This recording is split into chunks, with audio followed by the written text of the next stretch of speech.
பொண்ணு ஒரு நாளைக்கு 6 பார்ட் டைம் ஜாப் செய்வா. எதனால அப்படின்னா, இப்போ இந்த பொண்ணு வந்து அவளோட பாய் ஃப்ரெண்டுக்கு கொஞ்சமாச்சும் ஃபினான்ஷியலாக சப்போர்ட் பண்ணணும் அப்படின்றதுக்காக தான். ஆனால் இந்த பொண்ணோட பாய் ஃப்ரெண்ட் வந்துட்டு இந்த பொண்ணை ஏமாத்திக்கிட்டு வேற ஒரு பொண்ணு கூட சுற்றிக்கிட்டு இருப்பாரு. இப்போ இந்த விஷயம் இந்த பொண்ணுக்கு தெரிய வந்துடும். எதனால இப்படி பண்ணீங்க அப்படின்ட்டு கேட்குறப்போ, மூஞ்சுக்கெல்லாம் லவ் கேட்குதா அப்படின்ட்டு ரொம்ப மோசமாகவே பேசுவார். அது மட்டும் இல்லாமல் சுற்றி இருக்கிற எல்லாருமே இந்த பொண்ணை பார்த்து நீ ரொம்ப அசிங்கமாக இருக்கேன்ட்டு கிண்டல் பண்ணி ஃபோட்டோஸ்லாம் எடுத்துட்டு இருப்பாங்க. இந்த பொண்ணுக்கு அங்கே இருக்கிறதுக்கே பிடிக்கல, என்ன பண்ணுறதுன்னு தெரியல. அப்படியே யோசிச்சுக்கிட்டே இருக்கும்போது இந்த பொண்ணோட அப்பா இருப்பார்ல, அவருக்கு வந்து ஒரு ஃப்ரெண்ட் இருப்பாரு. அந்த ஃப்ரெண்டு தேடி இப்போ இந்த பொண்ணு வந்து போயிருப்பா. அவரு ரொம்ப பெரிய பணக்காரர் தான். அவர்கிட்ட போயிட்டு ஏதாச்சும் ஒன்று பண்ணி என்ன மாத்திருங்களேன், எல்லாரும் என்ன ரொம்ப கிண்டல் பண்றாங்க, என்ன அசிங்கமா இருக்கிற வாத்துன்னு சொல்றாங்க அப்படின்ட்டு ரொம்ப கஷ்டமா பேசுவா. நான் ஏன் உனக்கு அதை பண்ணணும், நான் சப்போஸ் உன்னை வந்து மாத்துறேன் அப்படின்னா எனக்கு என்ன கிடைக்க போகுது அதனால அப்படின்ட்டு கேட்கிறப்போ, நீங்க என்ன சொன்னாலும் அதுல இருந்து நான் கேட்பேன் அப்படின்னு சொல்வா. இவரும் ஒத்துப்பாரு. எதனால அப்படின்னா, இப்ப சின்ன வயசுல இருந்தே இந்த பொண்ணு மேல இவருக்கு ஒரு சீக்கிரட்டா க்ரஷ் இருந்துட்டு தான் இருக்கும். இப்போ இந்த பொண்ணு வந்துட்டு 7 நாள்ல நான் வந்து வேற மாதிரி தலைக்கீழ மாத்தி காட்டுறேன் அப்படின்னு சொல்லிட்டு தான் எல்லார்கிட்டயும் சொல்லிட்டு இருப்பாரு. இப்போ சின்ன வயசுல இருந்தே இவர் எப்படி அந்த பொண்ணை லவ் பண்ணிட்டு இருந்தாரோ அதே மாதிரி இப்போ இவங்க வீட்லயே வளர்ந்த இன்னொரு பொண்ணு வந்து சீக்கிரட்டா இவரை லவ் பண்ணிட்டு இருப்பா. வேற ஏதோ ஒரு பொண்ணை இவர் வீட்டுக்கு கூட்டிட்டு வந்திருக்காரு அப்படின்ட்டு தெரிஞ்ச உடனே சின்ன வயசுல இருந்து நீ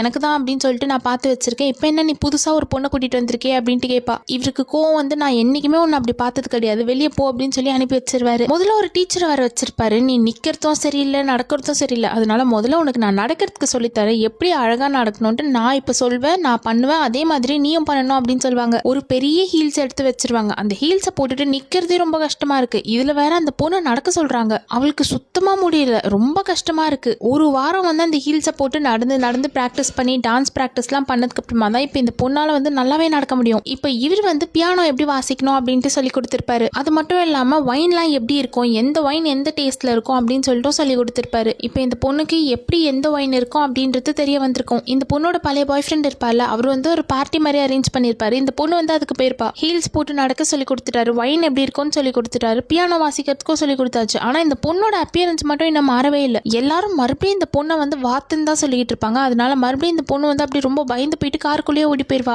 என்னதான் பண்ணாலும் நான் அழகா இல்லை போல இருக்கே அப்படின்னு சொல்லிட்டு இந்த பொண்ணே வந்து ரொம்ப கான்ஃபிடன்ஸே இல்லாம தான் பேசிட்டு இருப்பா. இப்போ உன்னோட அப்பியரன்ஸை மாத்தணும் அவ்வளவுதானே அப்படின்னு சொல்லிட்டு இந்த பொண்ணை வந்து ஒரு மாலை கூட்டு போயிருவாரு. அங்க இருக்கிறதே நல்ல எக்ஸ்பென்சிவான ட்ரெஸ், மேக்கப் ப்ராடக்ட்ஸ் எல்லாத்தையும் போட்டு இந்த பொண்ணை வந்து ரொம்ப அழகா மாத்திருவாங்க. அப்போதான் அவர் சொல்வாரு, எல்லாருமே ரொம்ப அழகுதான், அவங்களுக்கு ஏத்த மாதிரி ட்ரெஸ் மேக்கப் ஹேர் ஸ்டைல்ன்ட்டு பண்ணா எல்லாருமே அழகா தான் இருப்பாங்க, நீ அது வந்து தெரியாம இருந்ததுனால தான் எல்லாரும் உன்னை வாத்துன்னு சொன்னாங்கன்னு சொல்வாரு.